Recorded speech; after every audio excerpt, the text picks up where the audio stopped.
नमस्कार दोस्तों, books of wanted की एक और नई पेशकश में आपका स्वागत है। आज की इस नई पेशकश में आपको एक भूतिया बस की कहानी सुनाने जा रहा हूँ। तो आइए आगे बढ़ते हैं।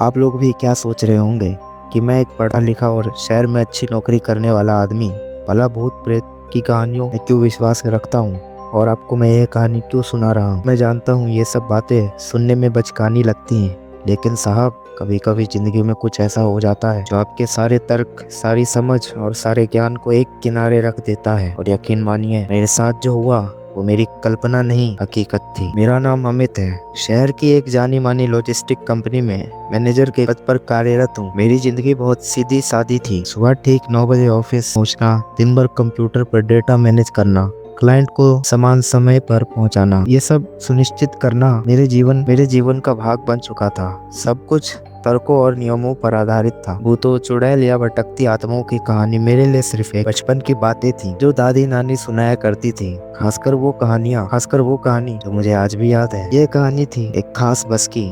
मेरे गांव के बुजुर्ग कहते थे कि हर रात ठीक 12 बजे के बाद एक बस चलती है। उसका रंग इतना गहरा काला होता कि वो अंधेरे में नजर तक नहीं आती जब तक उसके हेडलाइट ना दिखे। उसकी खिड़कियां हमेशा बंद रहती थी और उसके हॉर्न की आवाज इतनी धीमी और उदास थी कि सुनकर रूह कांप जाती थी। लोग कहते थे यह बस सिर्फ भटकती आत्माओं के लिए चलती है, चाहे वो इंसान की हो, जानवर की या फिर किसी शैतान की जिसका कोई ठिकाना नहीं होता। उस आत्मा को यह बस उसकी मंजिल तक पहुंचाती थी। हालांकि मंजिल कहाँ थी यह कोई नहीं जानता। ये कहानियां सुनकर बचपन में हम सब बहुत डरते थे, पर बड़े होकर ये सब मेरे दिमाग से निकल गया। फिर एक दिन मेरे उस सीधी सादी जिंदगी में एक छोटी सी गड़बड़ हो गई। वह दिन था शुक्रवार का।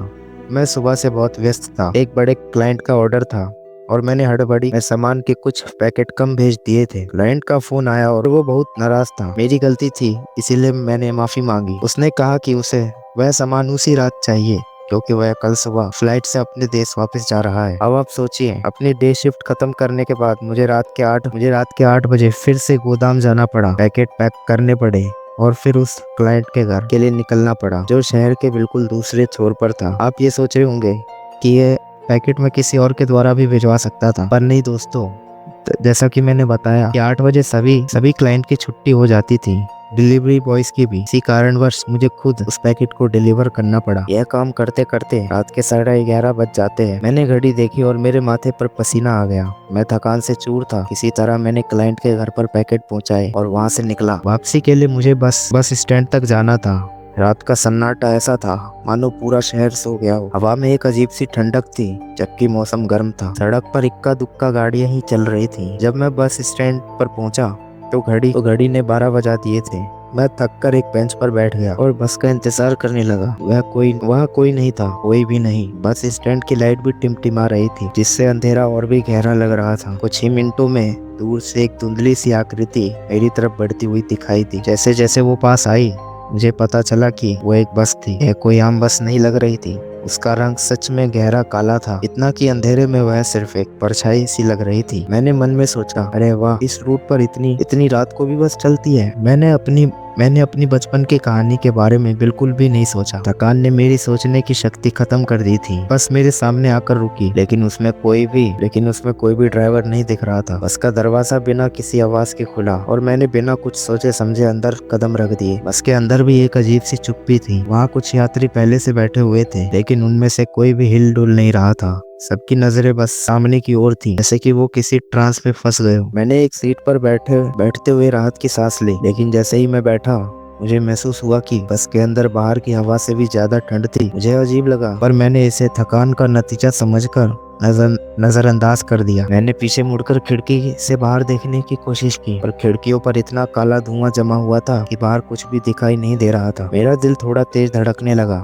मैंने सामने बैठे यात्रियों को ध्यान से देखा और मेरी रूह कांप गई। सामने वाली सीट पर एक महिला बैठी थी। उसका चेहरा बिल्कुल सफेद था, जैसे उस पर किसी ने राख पोत दी हो, और उसकी आंखें वो थी ही नहीं। उनकी जगह 2 गहरे काले सूने गड्ढे थे। मुझे लगा कि यह मेरी कल्पना है, लेकिन फिर मेरी नजर उसके बगल में बैठे एक आदमी पर पड़ी। उसका सिर एक तरफ झुका हुआ था और उसकी गर्दन पर एक गहरा नीला निशान था, जैसे उसे किसी ने रस्सी से फांसी दी हो। बस ने एक अजीब धीमी सी आवाज के साथ चलना शुरू किया। मैंने जल्दी से अपने नजरें झुका ली। मैं डर चुका था, बहुत डरा हुआ। ये वही बस जिसकी कहानियां मैंने बचपन में सुनी थी, और मैं इस समय उसी बस के अंदर बैठा था। बस पहले स्टेशन पर रुकी। दरवाजे बिना किसी आवाज के खुले और बाहर से एक आकृति अंदर आई। वह एक बूढ़ी औरत थी।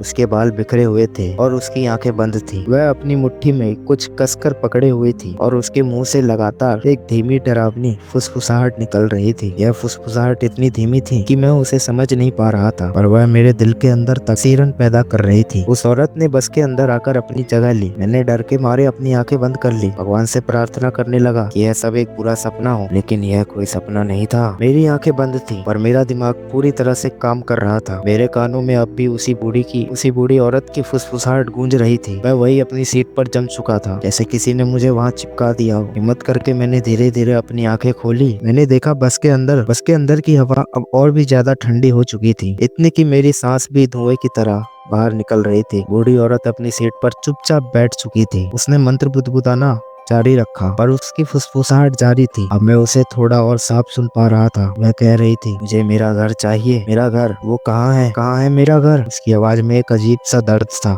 मानो सदियों से भटक रही हो। मैंने देखा उसकी मुट्ठी में कुछ चमक रहा था। जब मैंने ध्यान से देखा तो वह एक पुरानी चाबी का गुच्छा था। उस गुच्छे में कई चाबियां थी, पर वो सभी जंग लगी हुई थी। वो बार बार उन्हें अपने हाथों में घुमाती और वही बात दोहरा रही थी। बस ने एक और स्टेशन पर अपनी धीमी गति से ब्रेक लगाए। इस बार दरवाजा जोर से चर्र की आवाज से खुला, जो बस की चुप्पे में बहुत भयानक लग रही थी। बाहर से एक नया यात्री अंदर आया। यह एक छोटा बच्चा था। उसकी उम्र शायद 8 या 9 साल रही होगी। वह गीली मिट्टी से सना हुआ था और उसके कपड़ों पर भी मिट्टी लगी थी। उसके चेहरे पर चोट के निशान थे और उसकी आंखें वो सूजी हुई लाल थी, जैसे वह बहुत देर से रो रहा हो। वह बच्चा धीरे धीरे अंदर आया और मेरे सामने वाली सीट पर आकर बैठ गया। मैं उसे देख रहा था। मेरे मन में थोड़ी दया आई कि इतनी रात को यह बच्चा कहाँ से आया है। और तभी उस बच्चे ने अपना सिर उठाया और अपनी सूजी हुई आंखें खोलकर मुझे देखा। उसकी आंखों में कोई आंसू नहीं थे, सिर्फ एक गहरा भयावह खालीपन था और उसके मुंह पर एक अजीब डरावनी मुस्कान थी। उसने अपनी मुट्ठी बंद कर ली, जैसे वो कुछ छुपा रहा हो। जब उसने अपनी मुट्ठी खोली तो एक छोटी सी टूटी हुई खिलौने की गाड़ी थी। वह उस गाड़ी को देखते हुए धीमी आवाज में बोला, पापा ने कहा था मुझे पापा के पास जाना है, पर रास्ता नहीं मिलता, क्या करूं? मैं डर से कांपने लगा। मेरी रूह तक सिहर गई। यह कोई साधारण बच्चा नहीं था।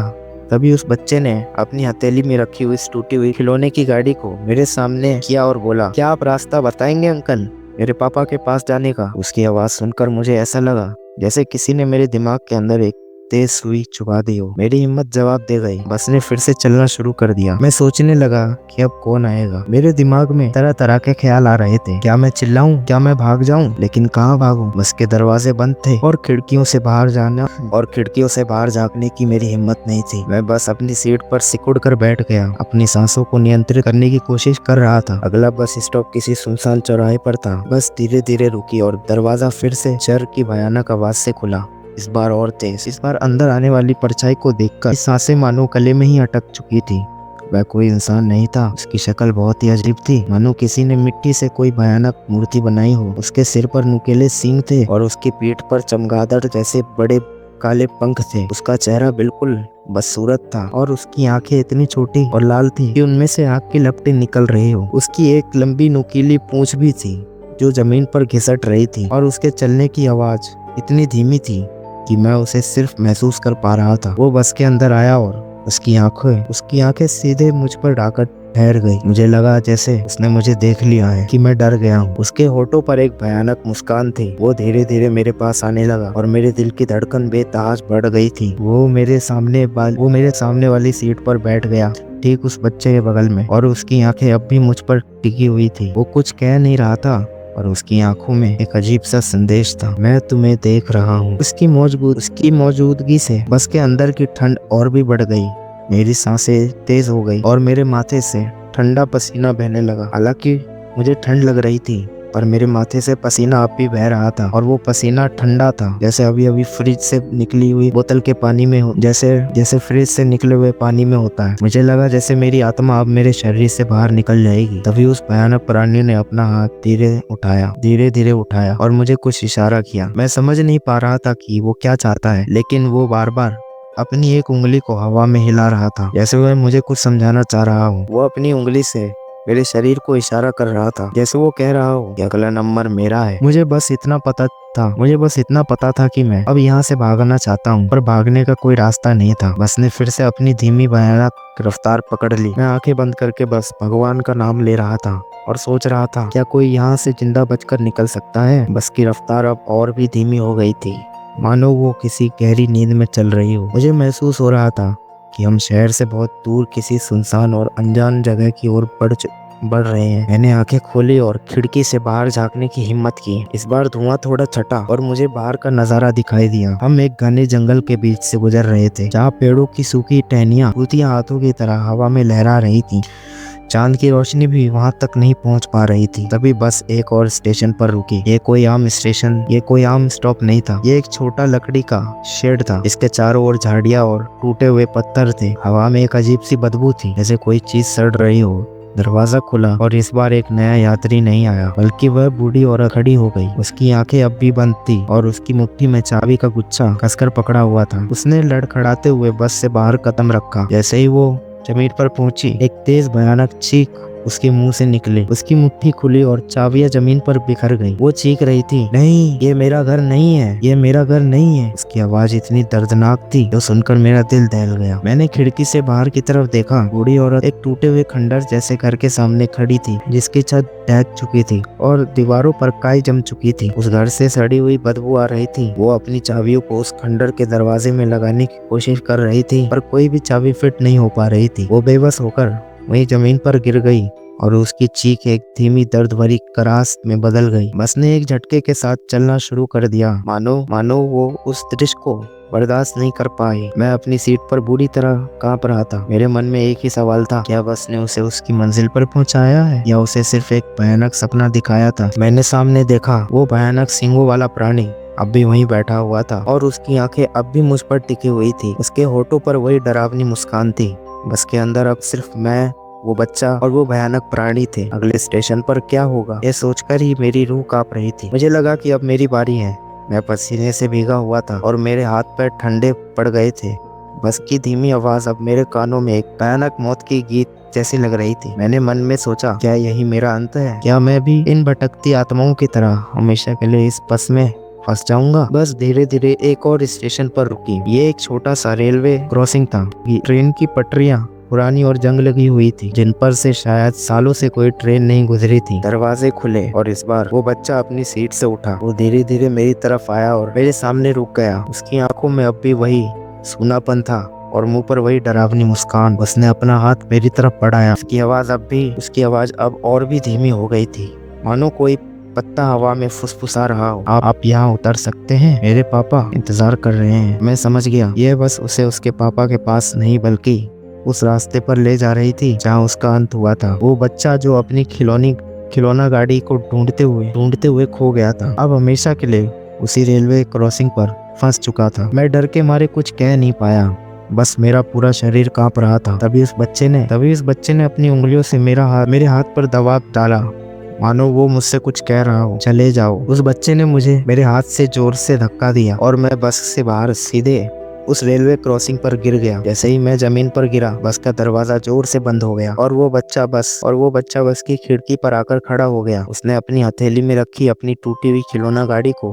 मुझे दिखाया और एक भयानक मुस्कान के साथ मुझे गुड बाय कहा। बस ने एक जोर का हॉर्न बजाया, जिसकी आवाज इतनी भयानक थी कि मैं डर के मारे चीख पड़ा। मैं खड़ा हुआ और मैंने देखा, बस तेजी से आगे बढ़ रही थी और उसमें जो भी बैठा था वो तेजी से धुआं बन रहा था। धुएं की तरह बाहर वो भयानक सींगों वाला प्राणी वे बनते हुए कह रहा था और मुझे इशारा कर रहा था, तुम बच गए। उसकी आवाज मेरे कानों में गूंज रही थी। मैं उस रेलवे क्रॉसिंग पर अकेला खड़ा था, चारों ओर घना अंधेरा और मुझे पता था कि मैं कभी भी उस बस को नहीं देख पाऊंगा और उस रात की भयानक यादें हमेशा मेरे साथ रहेंगी। मैं उस रेलवे क्रॉसिंग से आगे बढ़ता हूँ और अपने फोन में गूगल मैप की सहायता से पास ही के गाँव में पहुंच जाता हूँ और वहीं पर वो रात गुजारता हूँ। अगली सुबह मैं अपने घर की तरफ रवाना हो जाता हूँ। वो रात मेरी जिंदगी की सबसे भयानक रात थी। मैं शायद ही अब रात में कभी बाहर निकलूं, और आपको भी यही सलाह दूंगा कि आप भी बाहर ना निकले, खासकर 12 बजे, क्योंकि 12 बजे एक ऐसी बस घूमती है जो आत्माओं को उनकी मंजिल पर छोड़ती है। कहानी सुनने के लिए धन्यवाद।